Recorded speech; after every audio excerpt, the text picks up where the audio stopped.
You are watching the Senior Guys Show, and I'm Sal. And here's Jimmy. Good job. Thank you. Jimmy, who's our special guest today? Well, we got a young lady here, Amber Spradlin. She's a writer, publisher. She does it all. Oh, thank you. Right? You do it all. That's the best. The best part of it is doing it all. It is, really. You don't have to count on anybody to do the work for you. Amen. How about introducing our other guest? Oh, my therapy rabbits, actually. Right. They got me started as an author. This is Thumperino. He's the super bunny, and his partner, Veronica.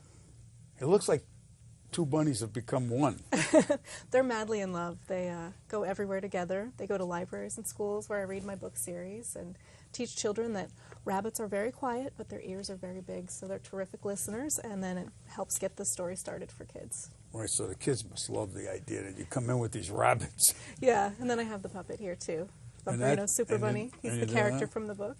That's pretty cool. Thank you. I like that. Is he going to speak today? Oh, he's very quiet as well. Okay. He waves. This is a beautiful, beautiful book I'm holding here. This is your most recent publication. Yes, Thumperino Superbunny and the Pirates of the High Seas. Thumperino Superbunny. Can we get a shot of that? That's like a beautiful piece of artwork. Thank you. My artist's name is look Ron at that. Morrison. He lives in Florida. He and I work well together. This is our third compilation. It's very impressive. Beautiful coloring, huh? Beautiful coloring. Well, Thumperino's a house rabbit who lives in Queens, and secretly at night he fights crime. And while his owners, the red-haired lady and the singing man, are asleep, he sneaks out the bathroom window and he goes on adventures around New York City. And in this third book, he goes on vacation with them and gets kidnapped by pirates. Oh, my God. So he has to find a way to escape the pirates who are polluting the ocean, so at the same time he saves the sea. Now, that sounds so interesting, Sal. Don't you think that should be a Disney thing? I mean, I could see, just by looking at this cover, that this would be interesting to Disney. Thank you very much. Actually, I have a small theater company who's been turning all of my books into musicals. They've all been recommended by the New York Times, and they're premiered at the Actors Fund Arts Center in Brooklyn. And I have a really great time working with this group. They're a talented bunch of young people. Will you have any plans for anybody to get you in the door at Disney?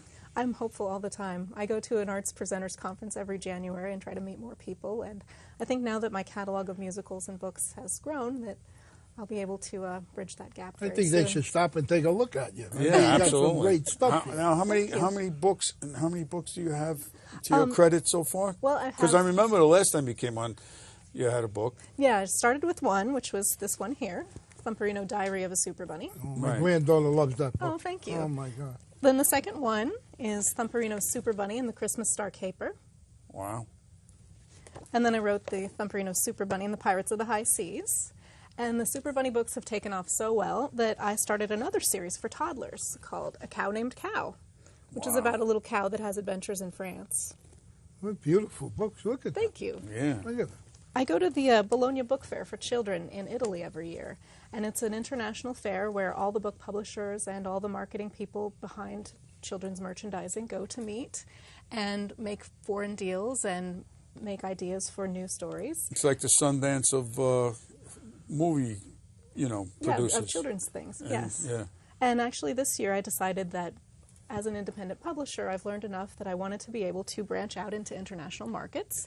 And I was happy to meet a young woman from China who has a great company behind her.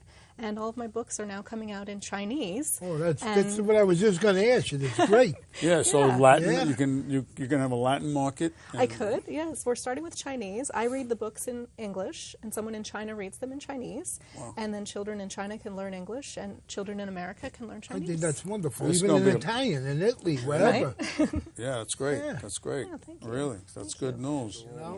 So what do you think in the near future, now I know this is the latest, Thumperino Superbunny, what's coming up? Well, the fourth Got book. anything coming up? Yeah, I've already written most of it. It's called Thumperino Superbunny and the Mummies at the Museum. So at the end of our current story, he finds a little clue that leads him into the next tale. I try to keep them in a series so that you could read them all in a string and they would have a little detail that followed. So he goes to the Metropolitan Museum in New York and has a little adventure. Cool.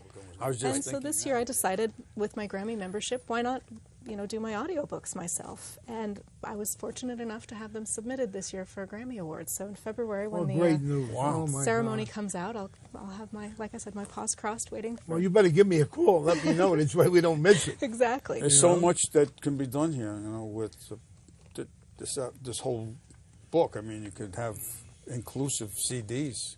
Yeah, I'd love to expand more. So Yeah, I just keep so having to much. grow my business. I started out, as a child in Nebraska on a farm, and went into school for acting and worked my way into New York and just tried to meet as many people as I could. And so I think that every day is the glass is not just half what a full. great I think it's story. overflowing. Yeah. What a great story. One for me. Thank you. I made him myself, actually. This was a long No. project in learning how to operate puppetry. And You built that? I did, yeah.